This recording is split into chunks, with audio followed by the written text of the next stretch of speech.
One thing I like to think about from time to time is kind of what unconscious frames I might be bringing to the different things that I'm doing. And I'll give an example. Like I'm somebody that I consider myself a slow reader. And and I think a lot of my life I've been trying to figure out how to read quickly. And it's not every day that I give myself permission to just read slowly. And so this seems like a fairly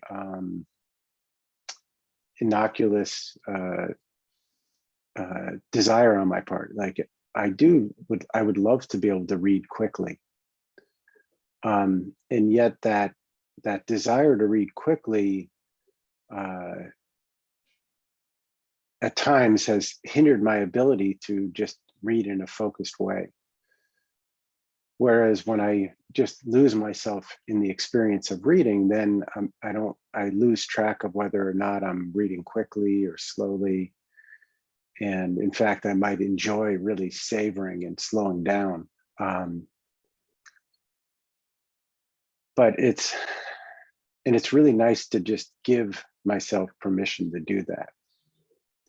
And so I use this as one example, but as somebody who's a bit of a productivity nut, not so much because I'm so productive, but more because I love studying different systems and different ways of doing things. So it fascinates me. I've always loved reading books on productivity.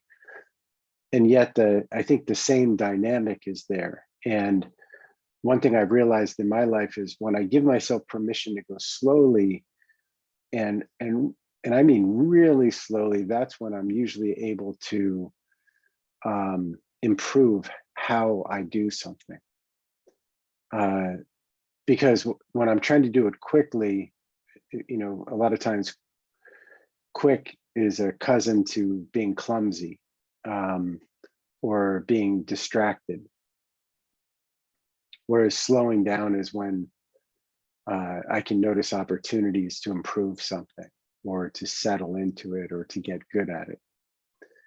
And, it reminds me of this one time that I was taking guitar lessons with a jazz piano player, a guy named Jim McNeely, who's a fantastic player. But we sat down to play the first time, and I think he was trying to assess where I was at as a player. And he asked me to play, a very simple scale, and I played it. And there were a couple like little minor glitches when I played it. And he said, no, play that a couple times. And then he said, can you play it? Can you slow down enough to play it from beginning to end, smoothly without any mistakes? And I was a little annoyed. I was like, yeah, I basically have it. And I liked playing it quickly, even though it had a couple little burps in it. But he brought up a good point, which is, if you practice it quickly with those little bumps, those little hiccups, essentially you're practicing the hiccups. And that's the same thing that I noticed with reading on my part, that when I would try to go quickly, I would miss something and I would end up having to go back and do it again, or I'd get distracted and have to go back.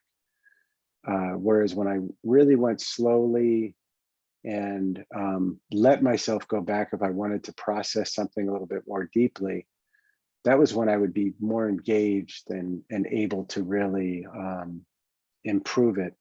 It also brings up the idea that is speed the only criteria, or is enjoyment or quality or depth or your ability to get immersed in something? So I think this can be a really fun and interesting inquiry. It's, when you sit down to do something, notice what are the inherent frames that you're bringing to it, the inherent expectations, or what pressures might you be putting on yourself. this is it can be looked at as another form of perfectionism, for example. And then when I notice one of these frames, just allowing myself to try it another way. Like, what if I gave myself permission to go as slowly as I want and not have to do something, at least in the beginning, with the idea of sort of efficiency or speed. Yeah, so that is that inquiry.